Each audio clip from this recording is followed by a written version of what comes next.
Puji Tuhan, selamat jumpa lagi di dalam program Doa Pagi GPDI Budi Mulia.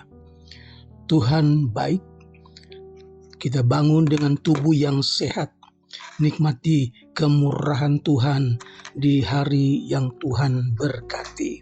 Mari kita awali hari ini dengan membacakan firman Tuhan. Kita akan berdoa bersama-sama menikmati berkat Tuhan. Mari kita berdoa. Kami datang kepadamu Tuhan, mengucap syukur buat hari yang Tuhan berkati.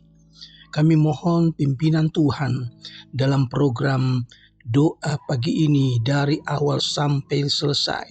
Biar firman Tuhan memberkati setiap jiwa yang mendengar, yang membacakan, dan menikmati firman Tuhan. Di dalam nama Tuhan Yesus Kristus. Haleluya. Amin.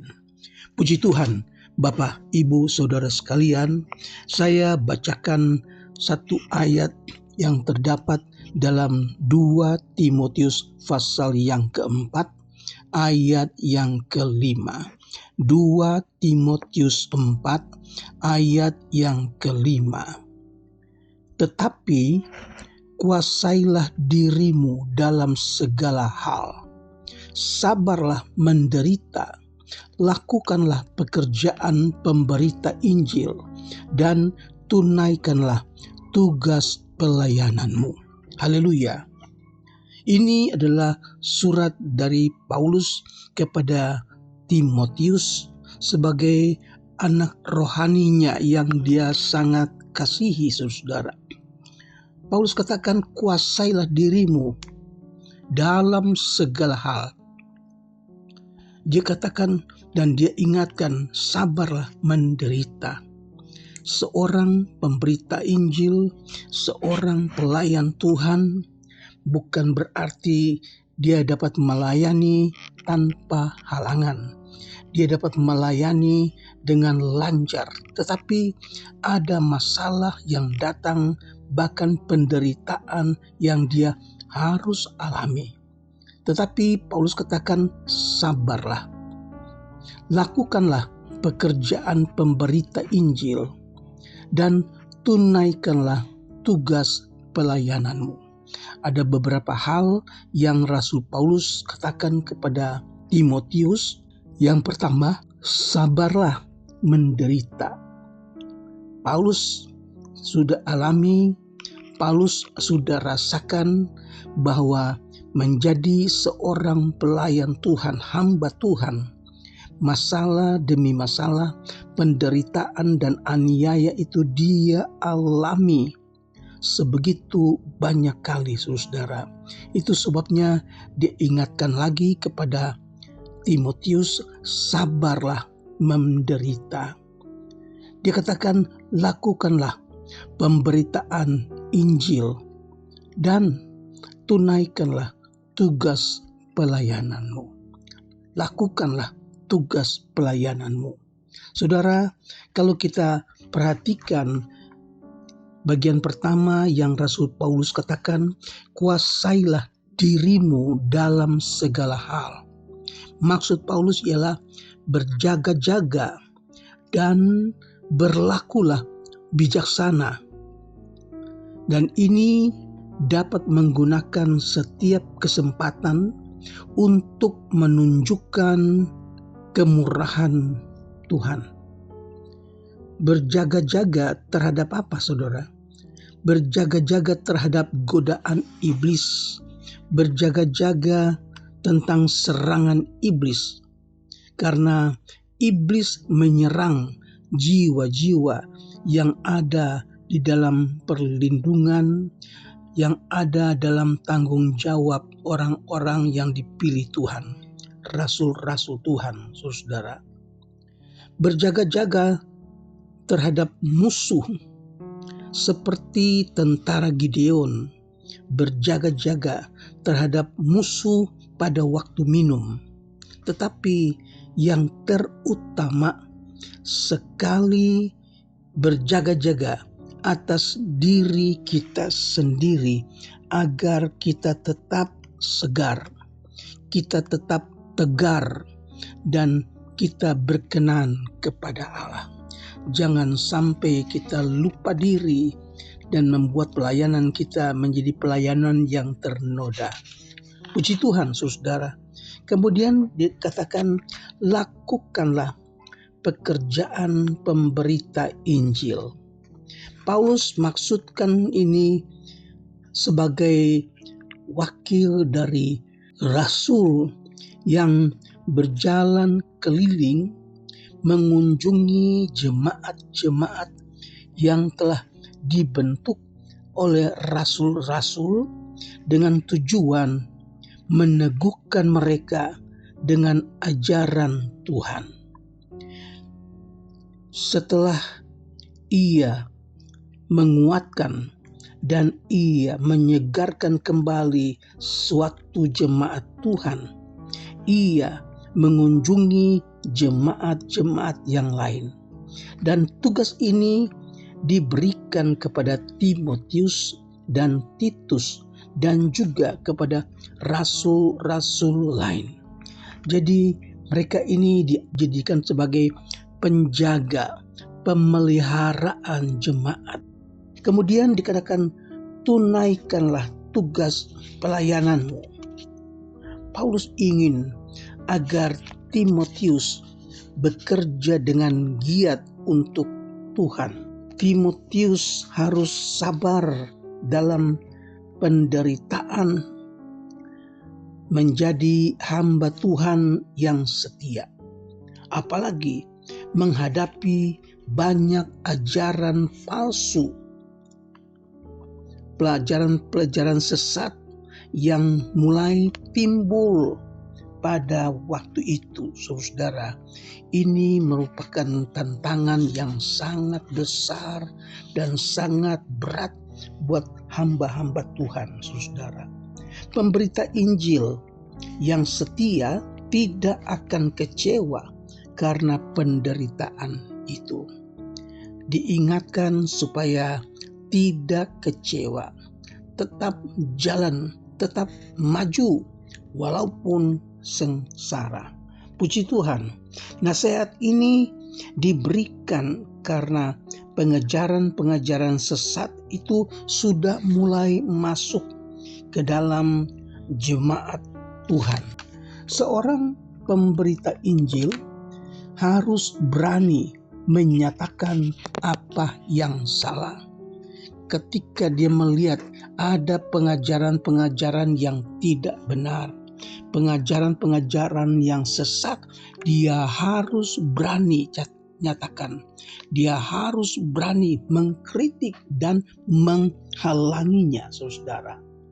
Pemberita Injil tidak memberitakan filsafat-filsafat dunia, melainkan firman Allah.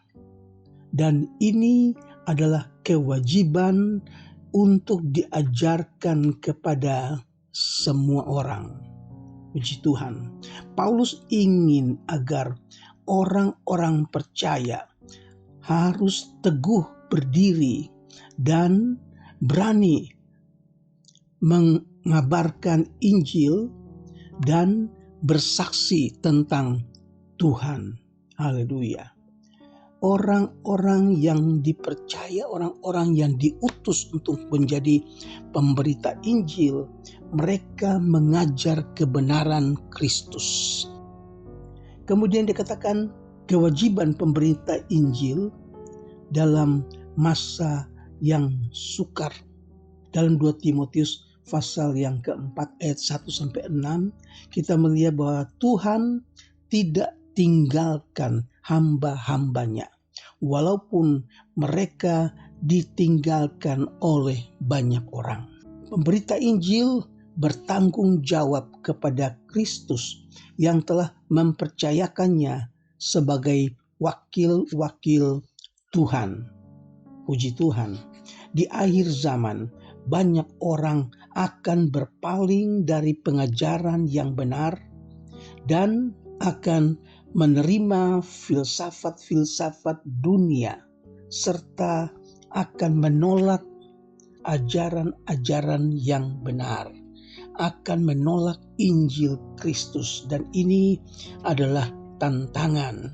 Ini adalah satu hal yang harus diperhatikan oleh para rasul.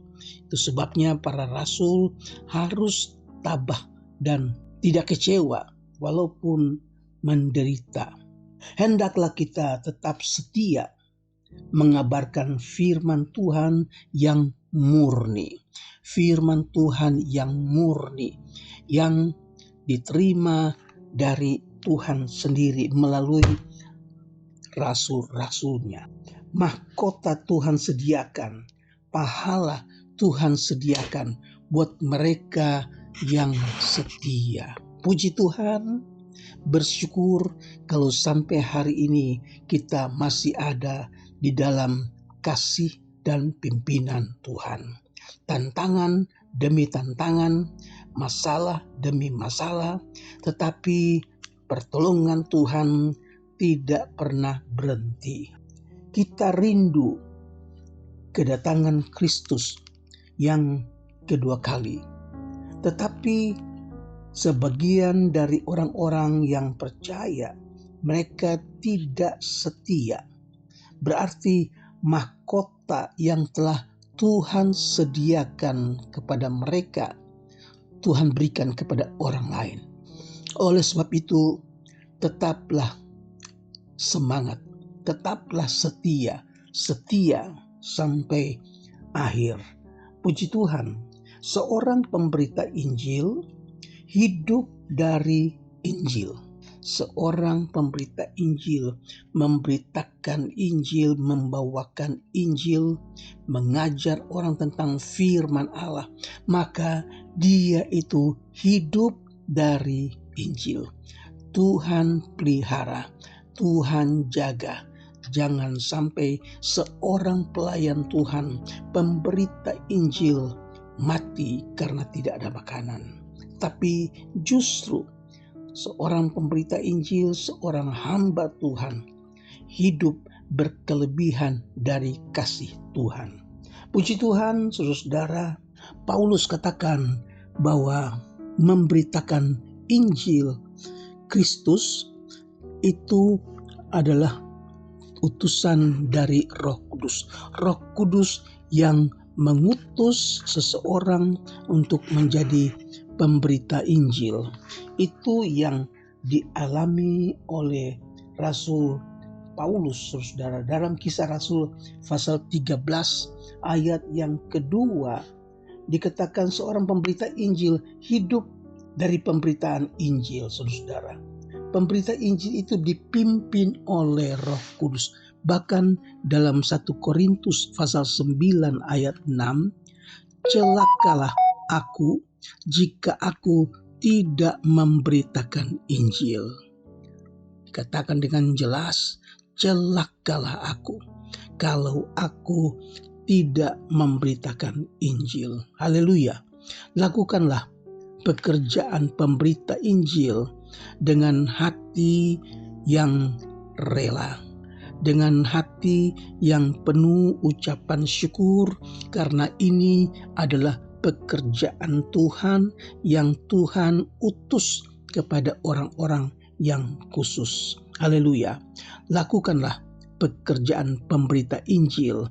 Pahala Tuhan sudah sediakan bagi mereka yang tetap setia. Haleluya. Amin. Mari kita berdoa.